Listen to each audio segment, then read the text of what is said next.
Well, let's begin with the next session that we have.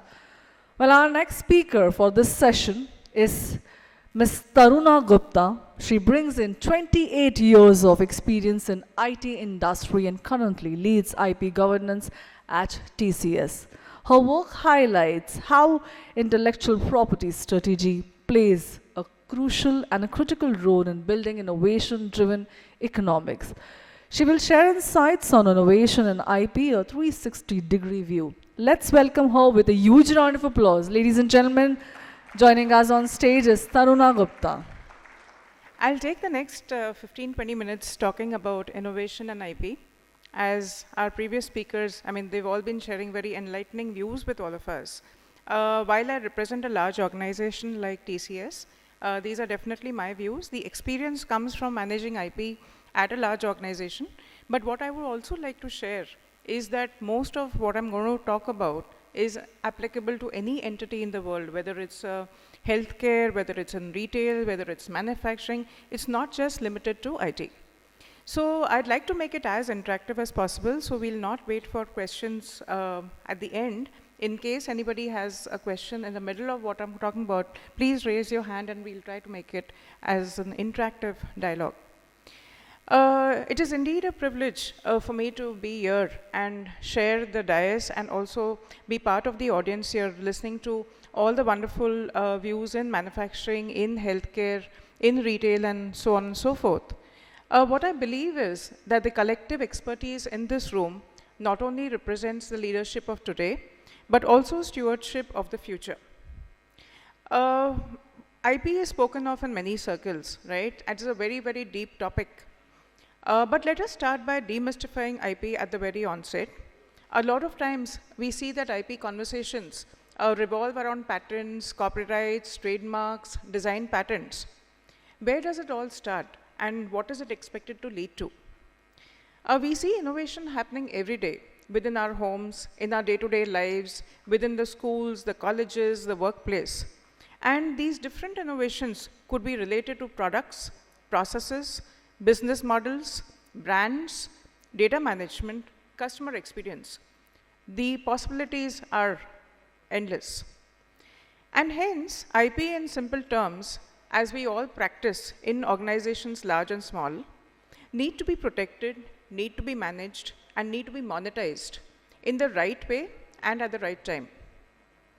We sometimes see that businesses do not invest in IP protection because they believe that it adds to costs. They also are not very sure on how to enforce it.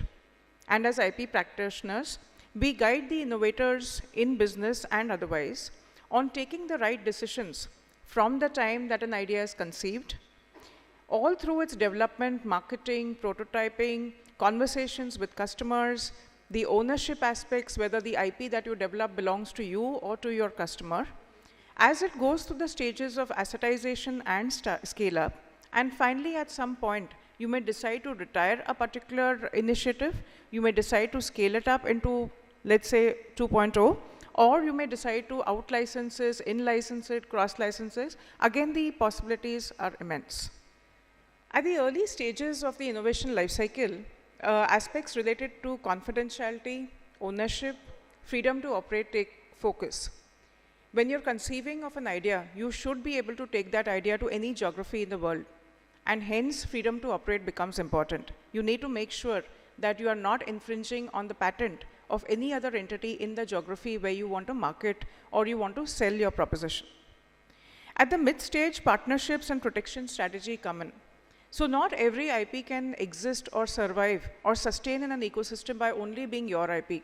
Your IP definitely merges with and collaborates with IP of other partners, whether it is vendors, whether it is universities and other companies, so to say.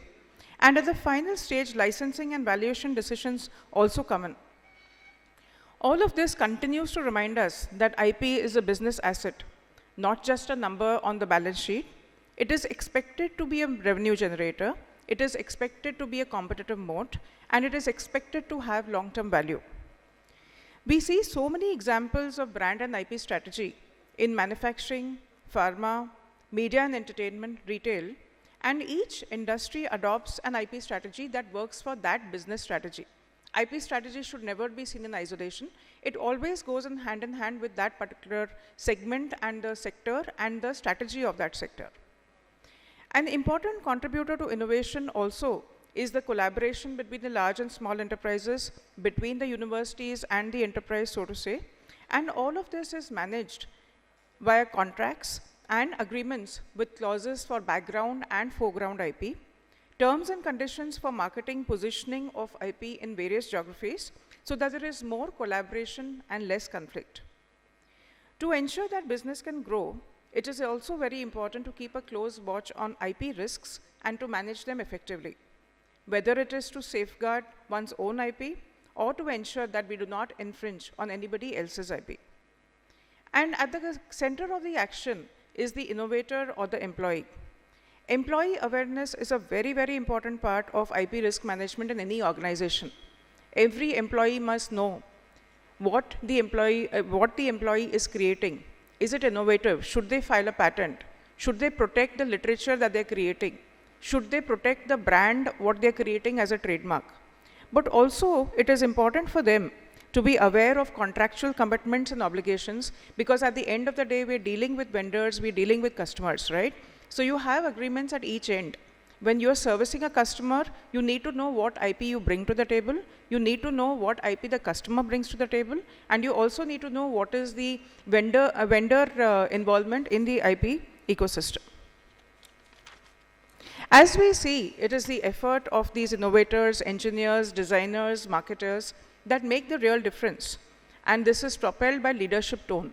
In any organization, large or small, it is a leader who will possibly set the stage for telling the employees that, guys, you are doing great work, you are innovating, but are you also protecting your IP? And that sets the stage for IP culture in the organization. We are increasingly seeing AI penetrate innovation in every area, and every enterprise is today grappling with the evolving nuances of IP in an AI-led world and impact on their business. Today, at the Bharat Conclave, we see representation from diverse industries, be it healthcare, be it retail, be it the branding, be it the FMCG, the textile, the fashion.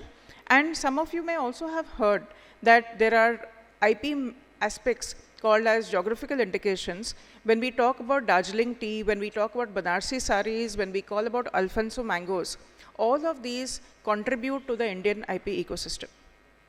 We also see innovations in our day-to-day life, whether it is a Dabbawala system in Mumbai, which is all about process innovation, trade secrets, operational know-how, or we see a cooperative, successful business model combined with a strong brand and packaging, which is a foundation of Amul in India, or how Udaan and ONDC partnership brings 2.6 million retailers and 30,000 sellers into a wide interoperable market.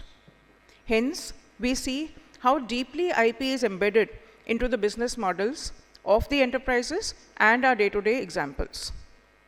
Is IP a tool that every company, big or small, must embrace to have a first-mover advantage? Definitely.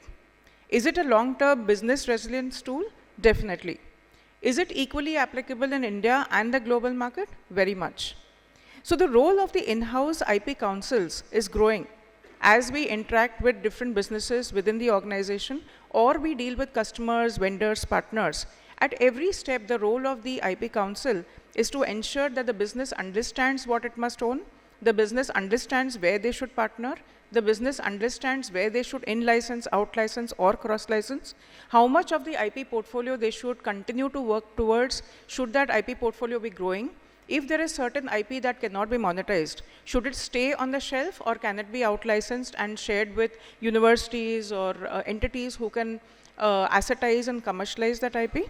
So there is a lot to do here, and each one of us in the room, I'm sure you can relate to what IP exists in your circles, professional and personal otherwise.